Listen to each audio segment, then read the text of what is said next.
There's Jasmine Camacho Quinn, an SEC Conference and NCAA outdoor champion. The hurdles her freshman year. And if you're wondering why she looks a little bit different, she lost 20 pounds since last year. She took the summer off and decided she was going to lose a little bit of weight. She was fierce when she was 20 pounds heavier, and now she looks absolutely lightning fast.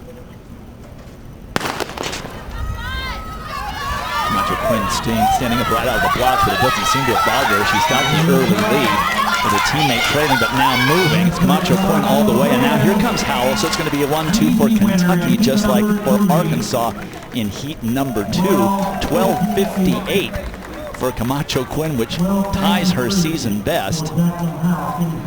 She did run 12:53 windy a couple weeks ago at the National Relays, but she is so ready to run fast. You saw her pull away in those last 5 hurdles. Exactly what Edric Florial told me she was working on. Her start, she kind of went side to side instead of straight out of the blocks, but her hurdle technique is almost flawless. She is so quick and her levers are so tight. She's a lot more efficient over the hurdles than she has been in the past, and she held that speed through 7, 8, 9, and 10. Only Ronaldo Nehemiah ran faster, and that's a long time ago. Holloway in lane number 4. Top 3 advancing out of each of these heats, so you want to be in the top 3 to automatically go. There is Holloway with a little bit rough in this first run through.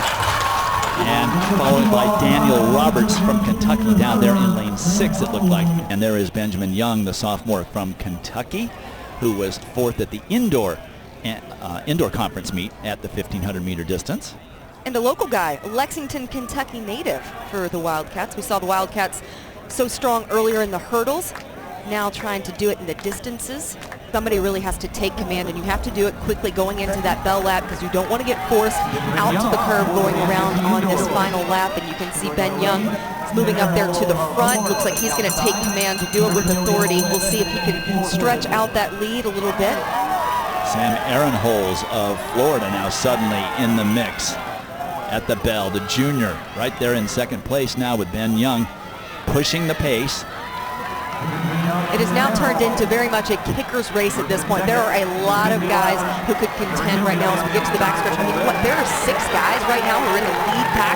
So whoever just closes well in the final 200 could very well win this heat and get on through to the final. Alex Riba is the in sixth position right now, and that early leading may have taken enough out of him. It's going to make it very hard for him to get in that top 3. Benjamin Young continuing to lead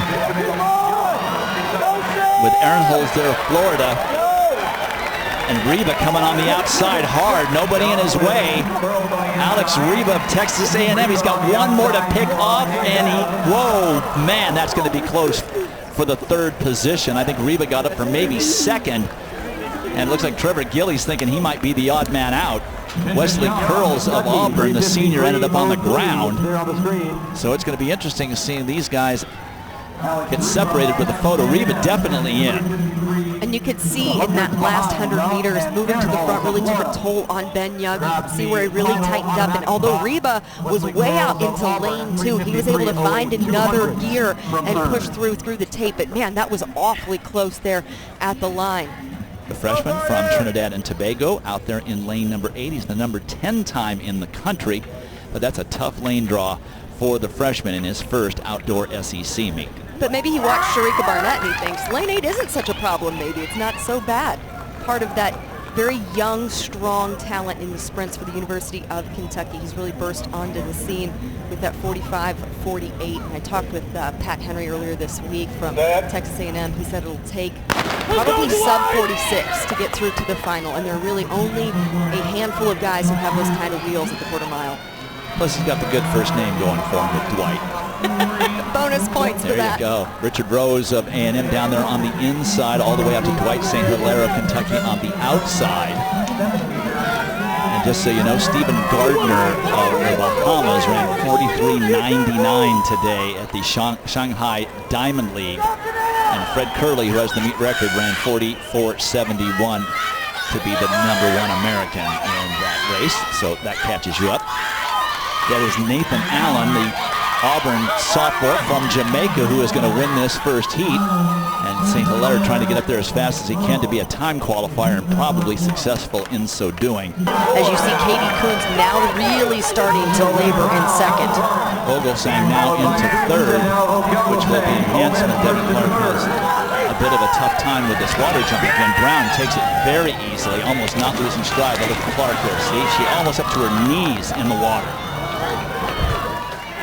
So it's 1-2 for Ole Miss now with Shelby Brown joined by her teammate, not really joined, but in second place, and Katie Coons is showing no ability to cover that move. Vogelsang closing her eyes, sprinting for the tape. It is going to be Ole Miss 1-2 in the women's steeplechase. So Coons is trying very hard to gather herself.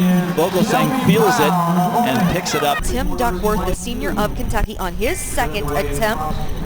The decathlete would pass on his last 4 jumps. This is his second attempt, 26:10 and a half, wind aided for Tim Duckworth. A ton of respect between those guys on the podium right there as you take a look at the scorers there in your men's long jump final.